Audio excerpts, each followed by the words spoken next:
అన్నమయ్య జిల్లా రాయచోటిలో కలెక్టరేట్ వద్ద outsource contract కార్మికులను రెగ్యులర్ చేయాలని సోమవారం సిఐటియు ఆధ్వర్యంలో ధర్నా నిర్వహించారు. సందర్భంగా సిఐటియు జిల్లా అధ్యక్షులు సిహెచ్ చంద్రశేఖర్, జిల్లా ప్రధాన కార్యదర్శి ఏ రామాంజులు మాట్లాడుతూ రాష్ట్ర వ్యాప్తంగా ప్రభుత్వ శాఖలలో సంస్థలలో పనిచేస్తున్న కాంట్రాక్ట్ అవుట్సోర్సింగ్ ఉద్యోగుల పర్మినెంట్ కై నేడు దేశవ్యాప్తంగా రాష్ట్రంలో అన్ని కలెక్టరేట్ల ఎదుట వేలాది మంది ఉద్యోగులు కార్మికులతో ఆందోళన కార్యక్రమాలు జరుగుతున్నాయన్నారు.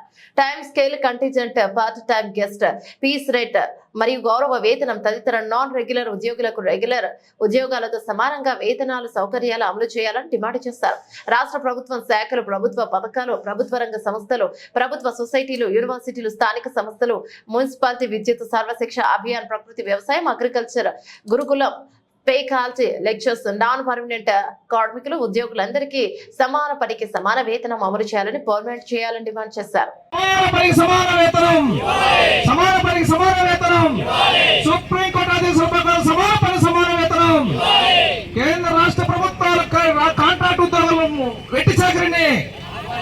వెట్టి చాకిరిని కాంట్రాక్ట్ అవుట్సోర్సింగ్ వెట్టి చాకిరిని రద్దు చేయాలి. కాంట్రాక్ట్ అవుట్సోర్స్ విధానాన్ని రెగ్యులర్ చేయాలి. అవుట్సోర్స్ కాంట్రాక్ట్ ఉద్యోగులు రెగ్యులర్ చేయాలి.